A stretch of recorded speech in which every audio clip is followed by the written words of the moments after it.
اور وہاں پر جو بعد میں دھماکے وہ اس بات کا ثبوت ہے. یہ پروپیگنڈا ہے کہ ہم نے منشیات کے عادی افراد کی بحالی کے مرکز پر حملہ کیا ہے. پاکستان میں بعض جرنلسٹ یہ کہہ رہے ہیں کہ دیکھو یہ جو منشیات کے عادی افراد ہوتے ہیں ان سے ہی خودکش حملے کروائے جاتے ہیں، تو وہاں وہ منشیات کے عادی افراد کو لا کے ان کو مزید نشہ دے کے خودکش حملوں کے لیے تیار کر رہے تھے. یہ پاکستان میں بعض صحافیوں نے بات کی ہے. انہوں نے یہ بھی کہا کہ افغانستان کے طالبان کے 53 حملوں کے جواب میں یہ کارروائیاں کی گئی ہیں. پاکستان نے 81 مقامات پر اسٹرائکس کی ہیں. سویلین ہلاکتیں ہوئیں افغانستان میں. اس الزام کو D J S P R نے مسترد کر دیا اور کہا کہ طالبان جنگجو عام شہریوں کے لباس میں ہوتے ہیں اور نشے کے عادی افراد کو خودکش حملوں میں استعمال کرتے ہیں. یہ بھی ان کی جانب سے کہا گیا. پاکستان کا کہنا ہے کہ افغان عوام سے کوئی دشمنی نہیں بلکہ صرف دہشت گردوں کو نشانہ بنایا جا رہا ہے. دہشت گردی کے پیچھے بھارت کا ہاتھ ہے اور افغان طالبان کو ڈرون ٹیکنالوجی فراہم کی جا رہی ہے. پاکستان میں جب ڈرون حملہ اب سے 3-4-5 روز پہلے ہوا تھا، 2 ڈرون حملے، تو اس کے بعد پھر پاکستان کے حکام فیوریس نظر آئے. Rightly so.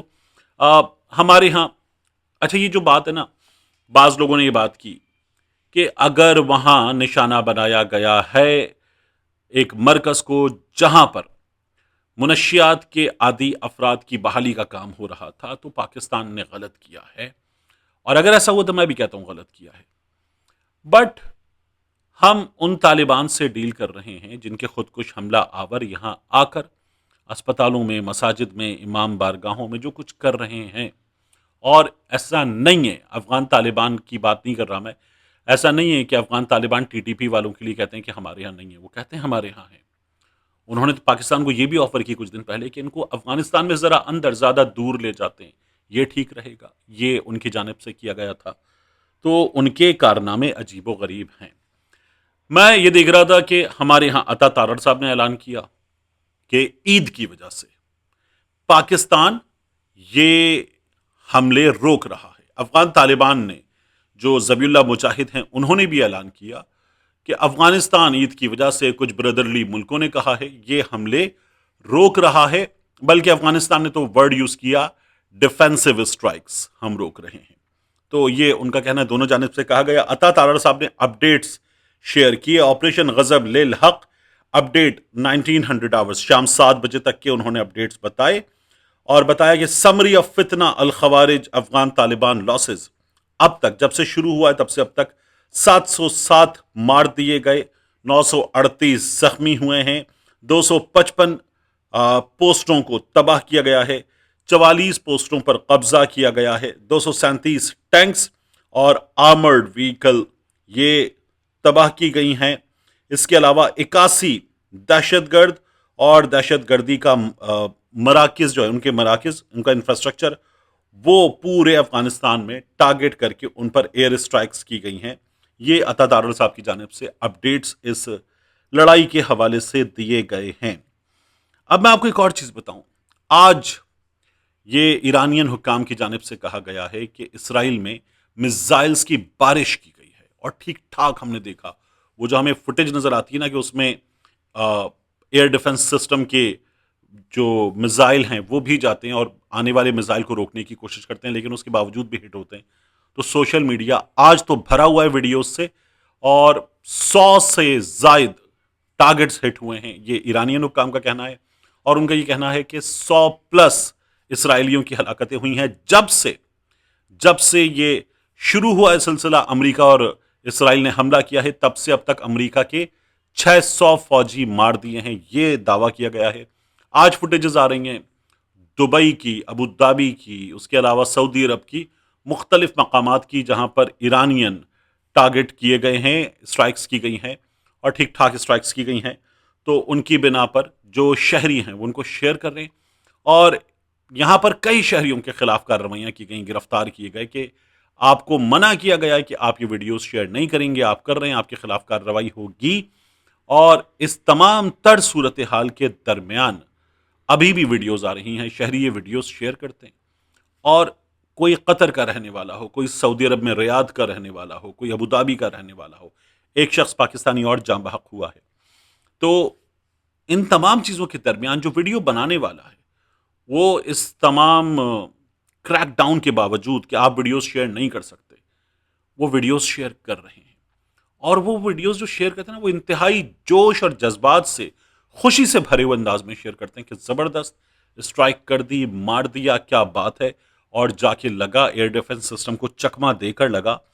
تو یہ ہمارے سامنے وہاں سے سچویشن آ رہی ہے، یہ اپنے آپ میں بہت بڑی چیز ہے کہ وہاں کے شہری اس بات پہ خوش ہیں کہ وہاں امریکی اہداف ہٹ ہو رہے ہیں۔ اب اس تمام تر صورتحال میں ساؤتھ پارس فیلڈ پر حملہ، ایران نے خطے میں امریکی ملکیت یا زیر نظام تیل تنصیبات کو نشانہ بنانے کا اعلان کیا ہے، اور ساتھ میں حماس نے فلسطینی کاز کی حمایت میں کردار ادا کرنے پر علی لاریجانی کو خراج تحسین پیش کیا ہے۔ حماس نے اس سے پہلے معاف کیجیے گا، ایک بار یہ کہا تھا کہ ایران خطے کے ممالک میں جو بھلے امریکی اہداف ہیں ان کو نشانہ نہ بنائے، لیکن اب جب علی لاریجانی صاحب کی شہادت ہو گئی، خامنہئی صاحب کی شہادت ہو گئی، مسلسل وہاں پر یہ کام کیا جا رہا ہے امریکہ اور اسرائیل کی جانب سے، تو اب حماس خراج تحسین پیش کر رہا ہے ایرانین حملوں کو۔ ملتے ہیں انشاءاللہ آپ سے اگلی ویڈیو میں۔